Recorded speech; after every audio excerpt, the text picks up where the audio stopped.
Bonjour à tous les auditeurs et auditrices de vipradioonline.fr. Ici Jérôme pour ce podcast radio cinéma à propos du film américain de Martin Scorsese, Killers of the Flower Moon. Film donc sorti le 18 octobre 2023. Il s'agit de l'adaptation d'un ouvrage de David Grann, paru en anglais en 2017 sous le même titre et en français sous le titre La Note américaine.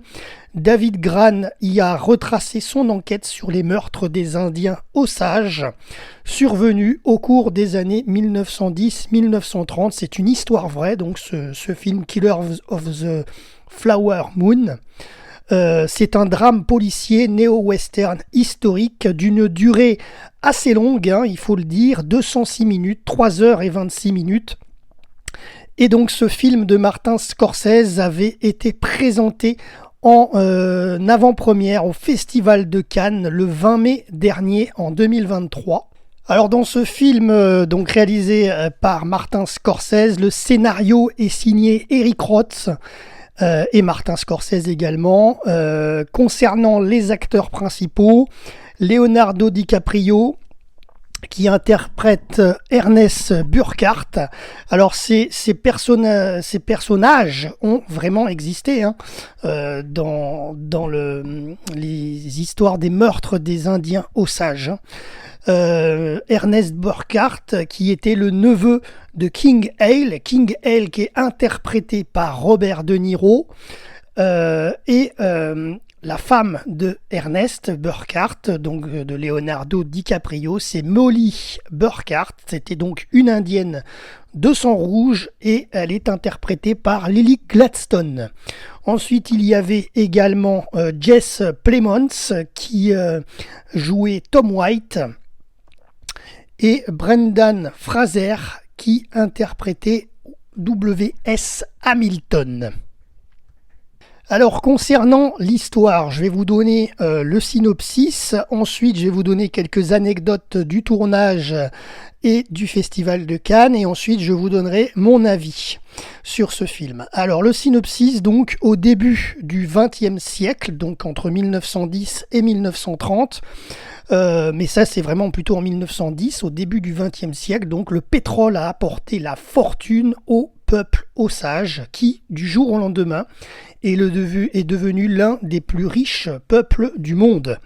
La richesse de ces Amérindiens a attiré aussitôt la convoitise de Blancs, peu recommandables, qui intriguent, soutirent et volent autant d'argent osage que possible avant de recourir au meurtre.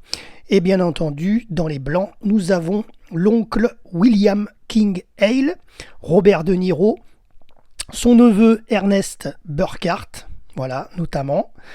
Donc, j'en dis pas plus là-dessus. Et donc, dans les années 1920, ce qu'il s'est passé, c'est que plusieurs membres de la tribu amérindienne des Osages, dans le comté d'Osage, donc en Oklahoma, ont été assassinés après avoir trouvé du pétrole sur leur terre. Et donc, dans ce film, en deuxième partie dans le film, nous avons le Bureau of Investigation, c'est celui qui deviendra le FBI en 1935, qui finalement mène l'enquête sur ces meurtres grâce à Molly qui s'est rendue à Washington pour en parler au gouvernement, Molly Burkhardt. Voilà, et c'est donc grâce à elle que le FBI, enfin c'était pas le FBI, le Bureau of Investigation est venu enquêter donc en Oklahoma sur ces meurtres, et ensuite il y a eu un procès. Voilà, j'en dis pas plus parce que sinon après on va pas dévoiler non plus tout le scénario du film. Concernant le tournage, quelques petites infos. Il devait débuter en février 2021, mais avec un planning étalé sur 7 mois. Ce fut un tournage, de toute façon ça a été un tournage très long, énormément de figurants, budget de 200 millions de dollars. Mais donc ça a été décalé, puisque en février 2021, en raison de la pandémie de Covid-19, le tournage a été repoussé. Il a donc débuté finalement le 19 avril 2021. Martin Scorsese, qui a attendu des années avant de pouvoir concrétiser ce film, annonce le début du tournage, donc le 19 avril 2021. Ensuite, les prises de vue ont eu lieu dans l'Oklahoma, notamment à Tulsa et Bartlesville, et dans le comté d'Osage. Donc ils sont vraiment allés à l'endroit où les Indiens avaient découvert ce pétrole. Le 13 mai 2021, De Niro se blesse au quadriceps fémoral en dehors du tournage et retourne donc à New York pour des soins. La production n'est pas stoppée, mais le planning est modifié et l'acteur tourne ses scènes 3 semaines plus tard, en juin. Oui, parce que quand même Robert De Niro a l'un des rôles les plus importants avec Leonardo DiCaprio. Donc c'est quand même assez ennuyeux s'il ne pouvait pas tourner lors de ces arrêts donc concernant cette blessure. Voilà, donc il a pu tourner 3 semaines plus tard, en juin. Ce film, donc Killers of the Flower Moon, est présenté en avant-première au Festival de Cannes 2023, le 20 mai. Ce long-métrage constitue pour Scorsese sa 6e collaboration avec Leonardo DiCaprio et sa 10e avec Robert De Niro. À l'issue de la projection du film à Cannes le 20 mai dernier, une standing ovation de plus de 9 minutes accueille l'équipe du film avec Martin Scorsese en tête. Voilà. Et le film dure donc 3h26 minutes. Bien sûr, il était en sélection officielle, mais hors compétition de ce festival de Cannes. Ensuite, je vais vous donner donc mon avis personnel et l'avis de la rédaction, aussi quand même, de RVPP, reportage VIP Presse Adam Brandt. Alors, Killer of the Flower Moon, déjà, ça veut dire en français les tueurs de la fleur de lune, c'est-à-dire en gros les tueurs de la nuit. C'est une histoire vraie, donc c'est ça qui est très intéressant, méconnue du grand public et notamment français, de ces meurtres des Indiens Osage entre 1910 et 1930. Par contre, le bémol quand même sur ce long métrage, je le dirais, c'est quand même la longueur, la durée de ce film, 206 minutes.